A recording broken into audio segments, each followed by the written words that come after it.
Assalamualaikum warahmatullahi wabarakatuh. Dulu Jakwin Cetak. Selamat menyimak. Barakallahu fikum.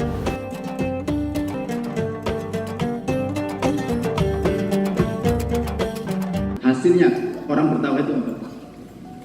Ya kalimat Rasul.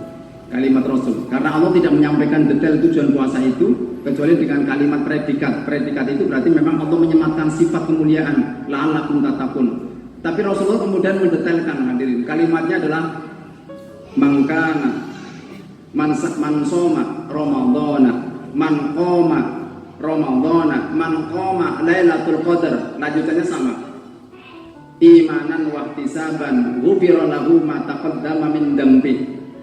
Jadi tujuan kita melaksanakan puasa di bulan Ramadan, qiyamul lail di bulan Ramadan, dan nanti ditutup 10 hari kita mencari di malam Lailatul Qadar, tujuannya hanya satu, agar rontok semua dosa-dosa kita 1 tahun yang lalu. Kalau itu yang menjadi sebuah obsesi, maka tentu kita akan melakukannya dengan sungguh-sungguh, hadirin. Tidak akan mungkin kemudian kita akan melacurkan ibadah yang begitu berat secara lahiriah tanpa hasil apa-apa. Dan dari mana itu kita dapatkan? Ya petunjuk Al-Quran dan Sunnah Rasulullah SAW. Di situ kemudian kita memahami, hadirin. Dan Ibnu Jauzi mengatakan bahwa beliau menempatkan bulan Ramadan itu dibandingkan dengan 11 bulan yang lain, itu digambarkan seperti anaknya Nabi Yakub. Siapa? Nabi Yusuf terhadap 11 saudara yang lain. Dan Al-Quran ternyata kemudian di dalamnya adalah disampaikan itu adalah kesempatan untuk merontokkan dosa. Maka Yusuf juga adalah seorang anak yang kemudian mendoakan 11 saudaranya agar mereka kemudian diampuni dosa-dosanya karena kedzaliman yang mereka lakukan. La tatribal yaum yaghfirullahu lakum wa huwa arhamur rahimin. Hari ini sudah tidak ada lagi dendam. Hadirin, itu Ramadan, Pak. Digambarkan Ibnu Jauzi itu adalah kesempatan kita untuk kemudian kita rontok dosanya. Sebagaimana Yusuf itu bisa memberikan kata maaf, memaafkan kepada saudaranya yang menjadikan kehidupan beliau sejak masih kecil, Pak, sampai kemudian beliau dewasa itu hidup dalam penjara sumur, penjara perbudakan, dipenjara oleh sebuah berita buruk, sampai kemudian betul-betul dipenjara dalam jeruji besi. Tapi ketika ketemu, mohon maaf Pak, kalau panjenengan pernah hidup kemudian disakiti orang sekian lama itu, kemudian satu saat orang yang pernah menzalimi kita, dia minta bantuan kepada kita karena kita punya power. Kira-kira cerita itu apa enggak? Menceritakan kedolimannya apa enggak? Nabi Yusuf mengajarkan, hadirin, tidak ada kalimat pun membuka kenangan-kenangan pahit Nabi Yusuf yang pernah dialami sejak dia dicemplungkan ke dalam sumur sampai kemudian keluar jadi seorang budak, kemudian masuk dalam jeratan wanita ini, sampai kemudian masuk penjara. Empat penjara yang dialami oleh Nabi Yusuf, tapi tidak satupun kemudian keluarganya diingatkan dengan ingatan-ingatan masa kelam. Hadirin kaum muslimin hafizahumullah. Kalau Allah Subhanahu wa taala kemudian menyampaikan hudalin nasi wa bayyinatin minal huda wal Qur'an, maka menjadi sebuah pertanyaan buat kita. Al-Qur'an yang kemudian begitu mulia karena diturunkan oleh malaikat paling mulia, diterima oleh Rasul yang paling mulia, di bulan yang paling mulia.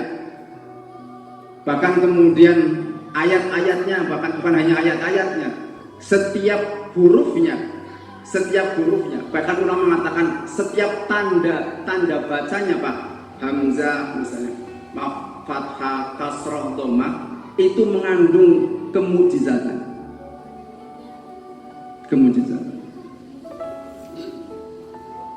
Ada kalimat yang disampaikan oleh Allah yang saya ketawa aja, Pak. Ketika kemudian dalam surat Hud, ketika cerita Nabi Ibrahim alaihissalam bersama Bunda Sarah alaihissalam itu didatangi oleh 3 laki-laki di malam hari bertamu. Itu kemudian 3 laki-laki itu yang dia adalah malaikat yang kemudian diutus oleh Allah Subhanahu wa taala untuk menghancurkan masyarakat Sodomi, itu Nabi Lut alaihissalam. itu mereka mengucapkan salam, tapi Al-Quran kemudian mengucapkannya dengan kalimat fathatan, salaman. Dijawab oleh Nabi Ibrahim dengan huruf yang Allah sampaikan salamun. Itu kata bahasa, para ahli bahasa, dhamma itu maknanya lebih mulia dibandingkan fathah. Itu salah satu saja pelajaran. Jadi Al-Quran itu memang sebuah hidangan, tetapi berbeda dengan hidangan apapun makanan yang paling lezat yang pernah Anda cicipi. Silakan, makanan apa yang paling enak? Coba 1 pekan saja dimakan, blenger Pak, unug-unugan. Gimana sih? Tapi Al-Quran ketika dinikmati, itu semakin orang merasa haus dan menemukan kemujizatan. Jenis makanan apapun berbeda, ma'dubatullah itu berbeda. Hidangan yang Allah Subhanahu wa taala Al-Quran itu memang satu syaratnya, kita bersih dulu hatinya dari segala penyakit-penyakit hati, kesyirikan, kemunafikan. Hadirin kaum muslimin hafizakumullah, maka ukurannya sederhana hadirin.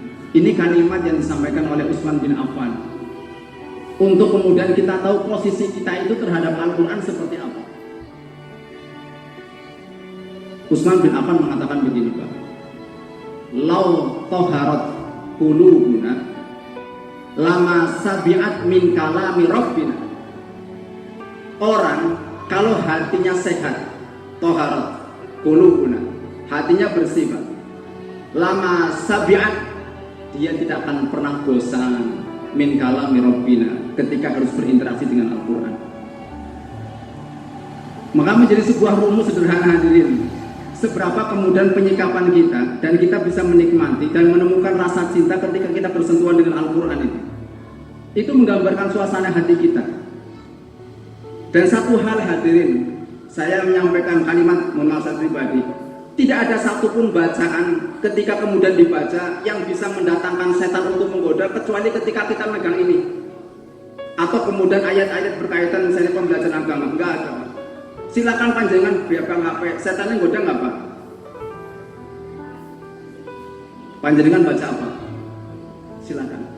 Tapi kalau sudah pegang ini, apalagi ingin mentadaburi, panjenengan baca tafsirnya Ibnu Katsir misalnya, atau Bari, itu sudah Pak, setannya datang itu.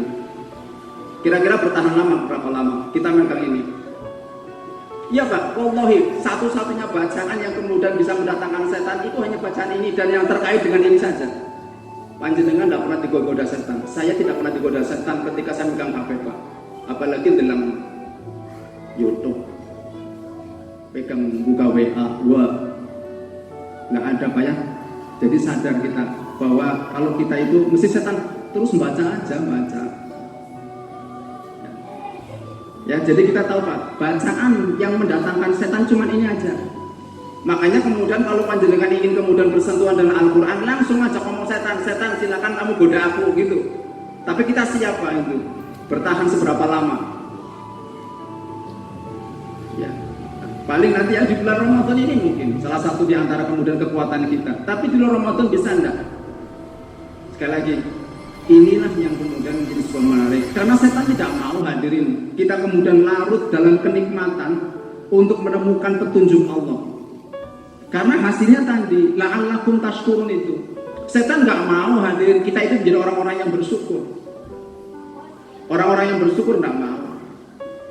Makanya mereka melakukan tipu daya. Kait kalimatnya itu sangat halus Pak. Kalau boleh dikatakan, kalau ada air yang meresap dalam gabus itu, busaklah. Maka bisikan setan, godaan setan jauh lebih lembut, lebih halus, lebih tidak terasa menggoda kita dibandingkan meresapnya air ke dalam busa. Jadi mereka sudah punya rumus Pak. Jadi jangan bangga dengan kesolehan kita. Sangat mungkin kita dibiarkan dalam ketaatan, tapi kita digelincirkan kepada sesuatu yang lebih mudah memasukkan kita ke dalam neraka. Contoh misalnya hadirin, contoh aja yang real kita lakukan sekarang ini. Kita semangat puasa luar biasa, tarawih luar biasa Pak, luar biasa saking ngantuknya gitu. Bacaan Quran luar biasa. Tapi dalam urusan makan, pernah tidak kita kontrol seberapa kebutuhan kita ketika harus makan? Kenapa? Maaf, Kenapa orang begitu antusias kemudian harus makan serba enak hadirin? Mana Anda? Ya. Orang makan sampai berlebihan, Pak. Ini paling gampang, Pak. Rata-rata nggak sholat tarawih, gue sujudin dulu ke imamnya sih suwe. Beda memang. Karena bisa menikmati sambil tidur gitu. Ya. Ada yang sampai sholatnya itu geluyur, Pak. Ya, kayak gitu. Ada yang tersenyum yang insya Allah pengalaman gitu ya. Itu satu contoh hadirin. Ya karena kita salah menempatkan perut selama 14 jam kurang lebih 14 jam itu kosong, Pak, berhenti bekerja. Begitu maghrib langsung, Pak, ditetel gitu. Apa saja, anak kolok, ya saya bilang gitu lah. Tapi saya cerita makanan jam segini nggak menarik pada panjenengan gitu, jadi nggak menggoda panjenengan. Baik hadirin rahimakumullah, itu yang sampaikan Utsman bin Affan. Jadi ternyata yang menempatkan pada posisi kemampuan baca, karena kita bacanya lancar, mahir, itu memang prestasi. Kalau itu pun mau membacanya, ada apresiasi disampaikan Rasulullah. Alladzina yaqra'una al-Qur'ana wa huwa mahirun. Orang yang membaca Al-Quran dia mahir sesuai dengan kaidah hukum tajwid yang berlaku. Ma'as safaratil kiramil bararah, maka dia bersama kedudukannya dengan para malaikat yang Allah muliakan dan memberikan banyak kebaikan. Kan mulia banget hadirin itu ya. Makanya kemudian tadi ukurannya gampang. Kalau pertanyaannya buat kita, lalu seberapa banyak kita harus membaca Al-Quran? Seberapa banyak, Pak? Seberapa banyak? Kalau Ustaz tadi mengatakan kalau hati kita suci, hati kita bersih, tidak akan pernah bosan. Ini kalimat Ustaz. Para ahli ilmu kemudian menyampaikan Bapak Ibu bahwa sesungguhnya tentang seberapa kita membaca Al-Quran itu bukan harus berbilang seberapa juznya, bukan. Tapi dikembalikan kepada kita seberapa banyak kenikmatan yang ingin kita dapatkan ketika kita membaca Al-Quran itu. Terserah. Gitu ya Pak. Jadi letaknya bukan berapa lembar, berapa juz itu, tetapi seberapa banyak kemudian kita ingin mendapatkan kenikmatan, merasakan nikmatnya, menikmati hidangan Allah Subhanahu wa taala yang ingin kita rasakan, ingin dapatkan. Wong malu makanan enak saja udah Pak, pesenkan luar biasa. Coba, ada nggak orang datang di warung makan Pak yang terkenal di wilayah Tegal, di warna itu aja. Kira-kira pernah nggak pesen makan cukup pernah loro Pak, sega karo labu dong? Pernah nggak? Nggak ada Pak, ya. Kalaupun misalnya masuk rumah makan yang paling sederhana misalnya Pak, apalagi warung makan di Tegal, yang warung makan sederhana gitu, ada yang orang akan mengambil dengan baik. Kenapa? Karena dia merasakan di tempat ini ada tempat yang makanannya enak, harganya juga relatif terjangkau. Hadirin kaum muslimin habibakumullah, padahal urusannya hanya di apa itu, telak aja bahasanya. Sudah atas itu sudah ada lagi merasakan. Hadirin kaum muslimin habibakumullah. Kemudian paman syahida minkum musyahra falyasum. Barang siapa yang menyaksikan di antara kalian syahr, artinya berarti istiqlal, falyasum, maka hendaklah berpuasa. Ayat ini sekaligus menjadi sebuah penegasan bahwa sesungguhnya kewajiban puasa itu awalnya bukan wajib yang harus dilakukan oleh para kaum muslimin. Jadi awalnya adalah tawaran saja.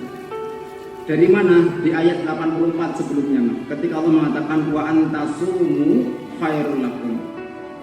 Jadi orang-orang kaya saat itu, masyarakat Muhajirin dan Ansor, sahabat Rasulullah, ketika diturunkan kemudian puasa itu, mereka tidak langsung puasa, ya, tidak puasa. Tapi bagi orang kaya kalau nggak puasa nggak apa-apa, tapi kemudian kewajibannya membayar fidyah. Jadi masih bersifat pilihan awalnya. Tapi di ayat 185 ini adalah menegaskan, faman syahida minkum syahra falyasum. Barang siapapun yang kemudian syahid melihat istiqlal masuknya awal bulan Ramadan, maka wajib baginya untuk berpuasa. Saya kira itu hadirin. Jika kamu suka dengan channel ini, jangan lupa beri dukungan dengan klik tombol like, share, ketik komen, subscribe, dan klik tombol loncengnya ya. Cing cing cing.